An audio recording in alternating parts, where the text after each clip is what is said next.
哎呦，专家真是出息了，在哪都能过上度假生活，不仅啃着热气腾腾的排骨，还喝上了70-80度的小鸟伏特加，吃饱喝足还要再掰个手腕，小日子过得要多滋润有多滋润。这天德爷在查看缺德地图时，意外发现西伯利亚的原始森林里躺着一个神秘大坑，其怪异的形状酷似懒洋洋的发型。德子研究大半天，愣是没明白咋回事。作为挨饿界的扛把子，探险界的二把手，随即便要前往一探究竟。由于与以往挑战不同，除了不带头发之外，其他的不管有没有用，通通打包带上。与紧急储备粮摄影师在机场碰头，从莫斯科转机前往伊尔库茨克。由于错过了直达当地的航班，豪横德花9块9巨资包下一架货机，飞到距离目的地200公里的小镇，紧接着较量的士前往镇中心小学。毕竟在这里人生地不熟的，要想成功到达地方，没个会讲英格利式的向导可不行。谁料没走几步，就被一群学生粉拦住了去路，直呼终于见到了贝尔格里尔斯本人。在了解德子的来意后，一群假粉极力推荐了他们的英语老师，二人约定在街头碰面。一番简单寒暄过后，德子随即向他表明了来意。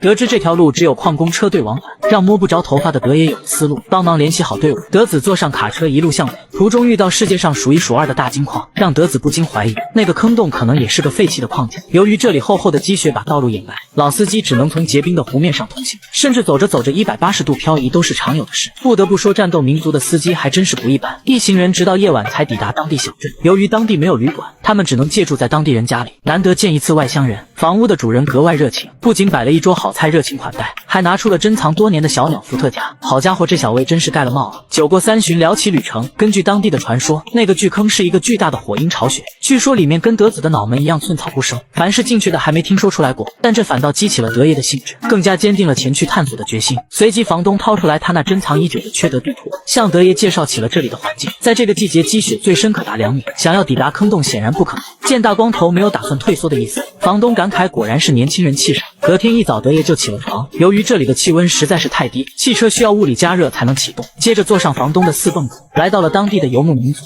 他们常年生活在极寒之地，在没有现代化工具的环境下，依然能在这片土地生根发芽。如果不是有任务在身，德子恨不得留下来跟他们请教一二。有了清晰的路线，德爷驱车来到附近山下。未来几天他将独自穿越雪山，收拾好行李。大光头背上书包就出了发，头一回在冰天雪地打野，跋涉起来比他想象中的困难。厚厚的积雪让他走一步限2步，原本计划1个小时的路程，愣是走了2个半小时。更要命的是鞋子里已经浸满了雪水，再这样走下去指不定冻坏脚丫子。于是当即决定原地安营扎寨。搭建完才发现一旁的熊脚印，这可把大光头吓坏了。万一要是碰到一头没吃饱的，能不能活着回去见贝奶奶还不好说。但现在显然已经没有时间挪动帐篷，紧接着拿出露营装备，给自己烹饪了一道饕餮盛宴。一口下去，好吃到说不出来人话。吃饱喝足，直接一觉闷到了天亮。起床给自己泡了一杯暖胃的热茶，接着背上行李继续出发。有了昨天的教训，德子这次打算改变登山路线，决定先沿着河流走到缓坡，然后再继续登山，以每小时60分钟的速度前进。可沿着河道走了大半天，双脚累得像灌了铅一样，也没见到地图上的地形。如果按照1:10的距离来算，地形应该换了才对，可现在怎么貌似才走了一半？在不确定情况的条件下，他又继续跋涉了几分钟，他终于发现了不对劲。不出意外，地图的换算比例应该是1:20，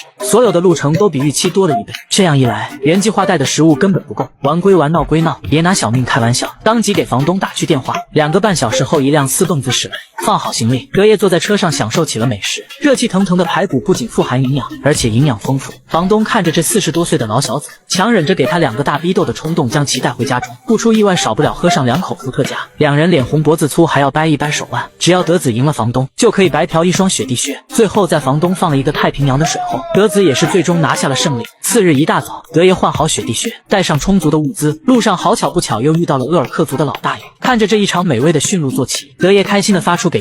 得知他们在迁移营地，德子也不跟他们客气，简单了解完驾驶技巧，便要上手操作。有了驯鹿坐骑的加持，德子不费吹灰之力抵达山脚下。此时距离目的地已经不远，与众人匆忙道别后，德子火急火燎起了程，吸取了上次失败的教训。这一次他决定沿着河道往前，可厄运专挑他这位苦命人，每走一步脚下就传来冰裂声，这可不是个好消息，万一掉下去冻坏稿子就不好玩了。无奈之下，只好抓紧往山坡上爬。